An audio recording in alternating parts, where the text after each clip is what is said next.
Bonjour à tous, continuons notre propos sur la déification de l'homme apportée par l'œuvre du Christ pour nous guérir. Et voyons aujourd'hui bien la conversion intérieure, de la conversion intérieure. Comment passer de la maladie des passions à la santé des vertus? Eh bien par un double mouvement de conversion. L'aversion, dit saint Thomas, avertio a creatura, et la conversio ad Deum, c'est-à-dire le détournement de la créature pour se tourner vers le Créateur. On tourne le dos à la créature pour se tourner vers le Créateur. Donc on se détourne du mal pour se tourner vers Dieu. Cette adversio, ce détournement, eh bien c'est ce que saint Paul appelle dans l'Écriture crucifier le vieil homme ou mortifier la chair et ses désirs. C'est donc la violence que l'homme doit se faire pour lutter contre cette loi de péché qu'il y a en lui. Et si on ne combat pas ce qui altère notre santé, eh bien, ça veut dire que notre désir de guérison est illusoire. Et la convertio, eh bien, c'est ce que saint Paul appelle revêtir l'homme nouveau, qui a été créé selon Dieu, et dans la justice, vit dans la justice et dans la sainteté de la vérité. Alors ces deux mouvements sont nécessaires, évidemment. En fait, c'est un même mouvement qui a deux faces, qui a deux degrés. Si quelqu'un, dit Jésus, veut venir à ma suite, qu'il se renonce lui-même, qu'il prenne sa croix et qu'il me suive. Qu'il se renonce et qu'il me suive.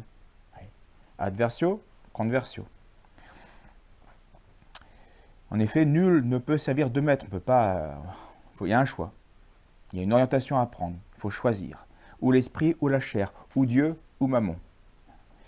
Et dans cette double opération, dans ce double mouvement, il s'agit pour l'homme, eh bien, avec l'aide de Dieu, de réaliser une ressemblance parfaite avec la mort du Christ en ce qui concerne la mortification du péché, et une ressemblance parfaite avec sa résurrection en ce qui concerne l'accomplissement de la vertu. C'est cette remarque de saint Maxime le Confesseur. Aversio, mort, conversio, résurrection. Ce double mouvement, c'est ce que les pères grecs appellent, surtout pour la première partie, l'adversio, on verra la conversion une autre fois. L'adversio, c'est ce que les pères grecs appelaient la praxis. Et ce que les latins, eux, ont appelé l'ascèse, c'est-à-dire une lutte, un combat, une pratique, un entraînement, des exercices. Voilà tout ce que contiennent ces mots. Et qui vont reposer essentiellement sur la pratique des commandements. L'ascèse, la praxis, c'est la pratique des commandements. C'est les exercices dans le bien. Et cela va concerner bien sûr cette pratique de tous les commandements. On ne peut pas en exclure un car tous sont reliés. Une vertu, disait saint Grégoire le Grand, une vertu isolée des autres, ou un commandement isolé des autres. Je fais celui-là mais pas celui-là. Eh bien, c'est ou bien une vertu qui n'existe pas, on se fait illusion, ou bien en tout cas une vertu qui est encore loin de la perfection. Je ne vole pas, voilà, j'obéis bien au commandement, au 7e commandement, tu ne voleras pas. Ben, mais je mens beaucoup. Donc le bas est blessé, ça ne va pas, il y a une fuite. La vertu n'existe pas. Cassien fait cette belle image. Celui qui est vaincu sur un point prouvera ainsi qu'il ne possède parfaitement aucune vertu. Et il donne cet exemple. Si hauts soient les remparts et si solidement fermées soient les portes qui protègent une ville, la trahison d'une seule poterne, si petite soit-elle, la livrera au pillage. Donc on a beau avoir tout bien cadenassé, sauf un point, une vertu, sauf un commandement, une fragilité, c'est par là que les ennemis vont entrer. Et les démons, les passions, les tentations. Donc dans cette guerre, il convient de commencer par combattre, bien sûr comme toute stratégie, il faut commencer par les ennemis les plus proches, les plus urgents, et puis sinon par les plus grossiers, les plus évidents. On va d'abord déblayer ce qui s'impose le plus à nous, donc les plus grossiers, les passions les plus grossières, les plus matérielles, les plus corporelles, c'est ce qui est le plus facile, on verra le plus difficile après. Et par là, eh bien, les plus apparentes, donc c'est la gourmandise, la luxure, on commence en général par ça, à surveiller sa table, à surveiller ses sens. Et puis on passera aux passions moins visibles, les plus intérieures, et pour terminer par les plus subtiles, les plus difficiles, celles qui nous occuperont toute notre vie, l'orgueil et la sédine. Car il est évidemment impossible de déraciner les passions les plus fines sans avoir commencé par les plus grossières. Mais comme les attaques du vice ne se présentent pas de la même manière chez tous indistinctement, c'est à chacun d'adapter cette stratégie et d'ordonner le combat selon l'ennemi qui le presse davantage. Si aujourd'hui c'est l'avarice qui nous tyrannise, c'est l'avarice qu'il va falloir commencer à contredire, c'est évident. Nous avons vu que tout se résumait dans une lutte contre la triple concupiscence avec sa source, la philotie. D'où l'apport, la nécessité de pratiquer les 4 vertus cardinales, qu'on appelle cardinales parce qu'elles sont à la jonction de tout le squelette surnaturel, si on peut s'exprimer ainsi. Donc il faudra pratiquer la vertu de tempérance qui va remettre de l'ordre dans le concupiscible, cette partie désirante de l'âme. Il faudra faire preuve de force qui va remettre de l'ordre, cette vertu qui va remettre de l'ordre dans tout l'irascible, donc dans les parties agressives, actives de l'âme. Pratiquer la prudence pour remettre de l'ordre dans l'esprit et donc lutter contre l'orgueil principalement, en remettant de l'ordre dans la partie rationnelle de l'âme. Et enfin, pratiquer la justice qui va lutter principalement contre la philotie et qui remettra de l'ordre dans la volonté de l'âme. Et donc, il va rajuster harmonieusement tous les rapports entre l'âme et les autres, Dieu et le prochain. Voyons cela succinctement. La tempérance, tout d'abord. Saint Paul lui-même l'a pratiqué, tout saint qu'il était, tout favorisé qu'il a été.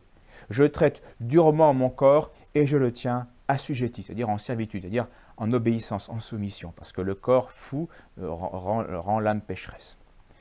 Donc cette vertu lutte surtout, évidemment, mais pas que, contre la gourmandise et la luxure. Saint Basile le Grand nous dit « Pour ce qui est des passions de l'âme, il n'y a qu'une mesure à fixer à la tempérance, c'est le renoncement complet à toutes celles qui tendent au plaisir coupable. » Donc le plaisir coupable, c'est pas de tolérance. C'est ça la tempérance. Le plaisir, en effet, est comme un hameçon qui va nous piéger et qui nous conduit à la ruine par notre faute et par manque de tempérance. Donc, le seul plaisir ne doit jamais être le seul motif de notre action. On ne peut agir que si le plaisir est raisonnable, mais ce n'est pas parce qu'il y a du plaisir que ça suffit pour agir, ça ne suffit pas. Car sinon, nous serons attachés à lui, nous serons comme prisonniers. Dès qu'il y a un plaisir, j'agis, c'est mon principe de vie, avec ça, nous sommes tyrannisés, nous sommes soumis au plaisir. Le plaisir doit donc pour être suivi, doit être soumis à la raison, réglé, donc tempéré, mesuré. On acceptera le plaisir, oui, mais dans la mesure, et seulement dans cette mesure où il est voulu par Dieu, où il est raisonnable. Donc, le repas est agréable, je ne le refuse pas, mais parce que je refais mes forces, c'est tout. Mais je ne mange pas uniquement parce que c'est bon. Et ainsi de suite de toutes choses. Ensuite, la force. Là aussi, l'Évangile en parle. Jésus nous dit, le royaume des cieux est annoncé, et ce sont les violents qui s'en emparent, donc ceux qui savent faire preuve de force. Car la conversion exige de se faire violence. Le psalmiste déjà disait, mettez-vous en colère et ne péchez plus. Donc mettez-vous en colère contre vous-même d'abord, et ne péchez plus. Donc il faut mettre toutes nos énergies, notre force contre nos péchés pour s'exercer spirituellement. C'est cela, lutter pour la vertu. C'est donc faire un bon usage de notre irascible, de notre agressivité. Ainsi, pour garder Dieu, pour assurer notre bien spirituel, nous sommes capables de faire œuvre de force contre le démon, contre ses suppôts, parfois contre les hommes, nos ennemis, et contre nous-mêmes. Le psalmiste qui parle de tous ses ennemis spirituels, ou charnels, nous déclare « Je les ai haïs d'une haine parfaite », c'est-à-dire d'une haine là encore mesurée et bien orientée. On lutte donc et on ne se laisse pas faire. On s'indigne contre le mal et on lui résiste jusqu'au bout et autant qu'on peut. Sans force, sans cette vertu de force, on est sans horreur contre le mal, donc sans énergie pour guérir, pour pratiquer la vertu, et on ne pourra pas progresser dans la perfection. Et donc, pas de guérison.